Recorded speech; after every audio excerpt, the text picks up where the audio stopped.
Hello folks, and welcome back to another video. And in this video we've got another hoof that needs treating. Just take a little shot at how this cow is walking.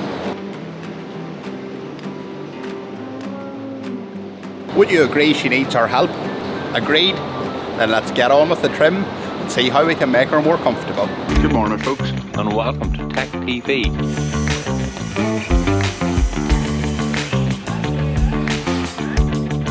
I don't know what you would call us, but I think we'd go down under the name of hoof trimmers.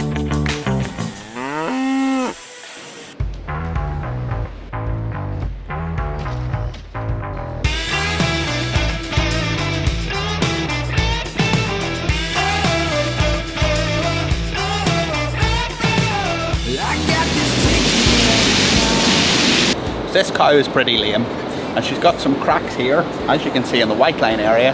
So I have a feeling they have something to do with why she's walking like that. If you'll notice today also, I've got this little tip upside down, and that was a tip from Tom. I think that's actually the best tip Tom's gave me in a long time.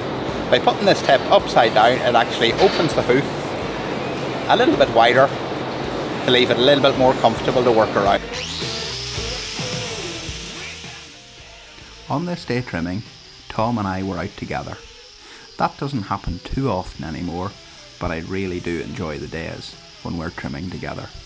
And to use Tom's phrase, all you little hoof heads know the score by now.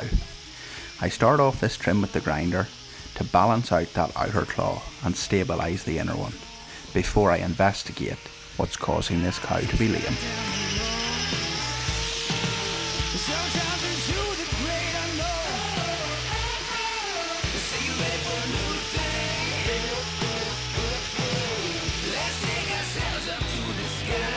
I thought my head was too big there, but it's just my visor catching in this other camera. So I'll throw it back for now. But as you can see here, I went up this side wall of the hoof a little bit here. We try not to do that because that can sometimes weaken the structure of it. But because the lesion seems to be heading up the white line, I'm going to have to remove some of this here just to check it out.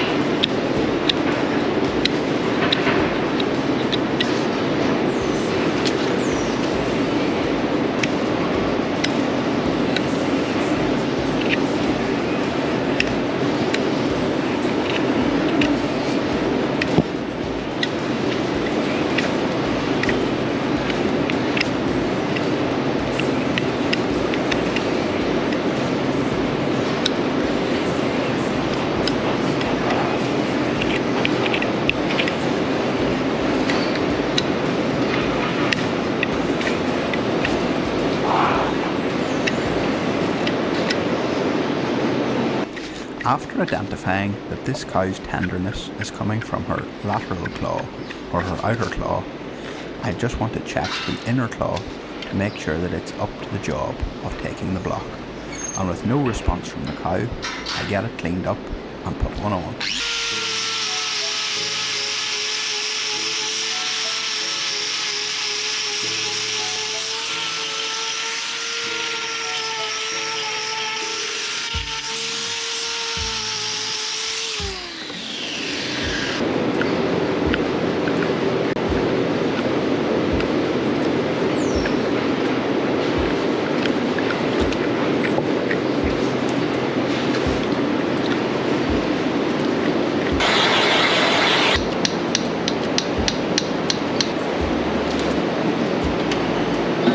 Now Tom almost got this block on as perfectly as I would.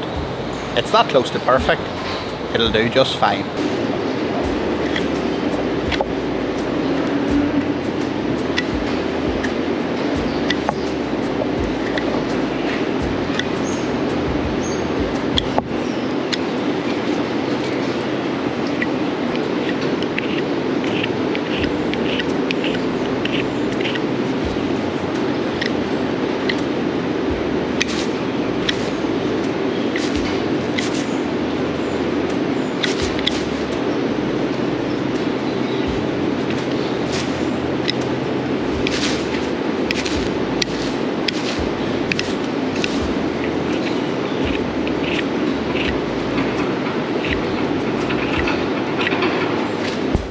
So I'm trimming away here and Tom appears to have gone missing, so I'm going to go and see where he is. So it turns out Tom is actually over chatting Easy Fix to try and come up with some sort of sponsorship deal, because we've heard that they're trying to change their hoof trimmer. A little bit of better deal than the Hoof GP has just now. Sorry about that, Graham. I think they've done a deal. But before I do that, I'm going to show you a few things in this farm that the farmer uses to keep the cows cool. So behind me here, the farmer has installed these massive fans all around the shed, and I'm just going to get Tom to turn them on here. If he's still capable of turning anything on. Oh, and there they go.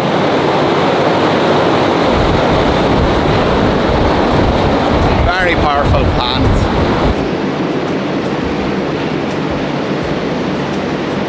I didn't think Tom would be so easy to get rid of. All I needed to do was switch those two fans on this morning and he would have been blew away. In fact, Tom actually took a pee earlier when those fans were on, and yeah, we'll not go into what happened, but at his age I always bring him a spare boiler suit anyway, because you never know what can happen. So today the spare boiler suit was a great help. A spare and a great help. You see, I wear these here, these little buds on you probably think they're to protect my ears, but the other actually that I don't hear. Gareth, fantastic. Although Mum says even whenever he doesn't have earplugs in, he still can't hear anything, but maybe that's just selective hearing. Don't listen to your mother. These cows behind me are waiting to be milked, and the farmer has installed these little water jets which spray a fine mist. I'll give you a close-up now, just to keep things cool, as it's a really hot day and really hot weather this week in Northern Ireland. So keeping cows cool, they don't enjoy the heat, and it can have a lot of different effects on them, including their feet in a heat stress form. So I'm going to give you a close-up of these little cooling jets that just keep things cool down.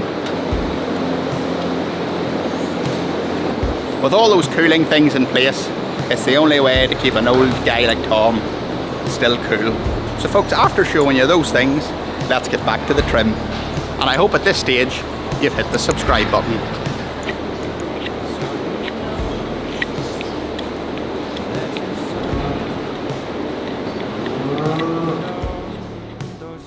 At this point in the trim, we're just shaving off very fine little pieces of hoof to see if we can uncover any abscesses.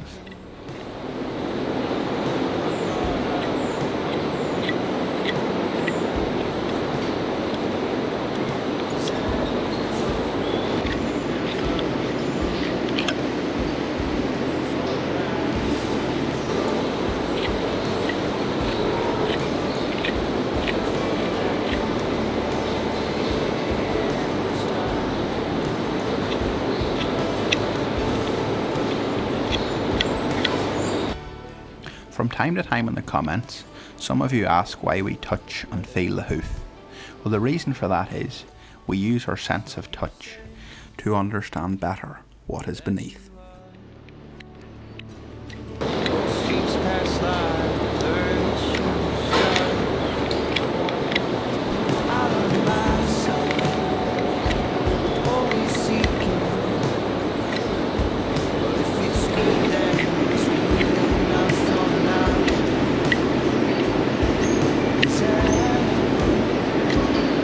I really did think with how lame that cow was that we were going to find some sort of an abscess and a pressure build up in a cavity there.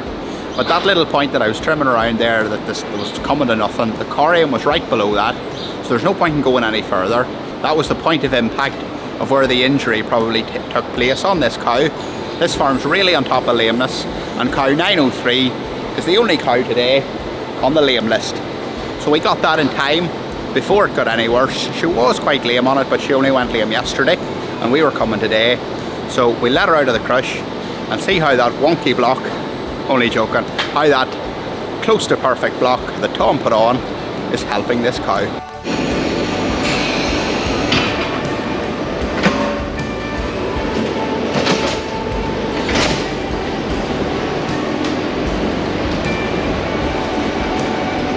So that little cow is really feeling the benefit of that block. She can now bear full weight on the back left foot. So our job in making her more comfortable is complete. I've just got the next client into the crush, so let's get on with the day. thanks for watching the video, folks, and we'll see you all soon. This is actually the first day we've trimmed together from the live that we did last week, so you'll probably see this video in a number of weeks, but thanks for tuning in and thanks for watching the videos. Take care. All the best, and thank you very much. Bye bye.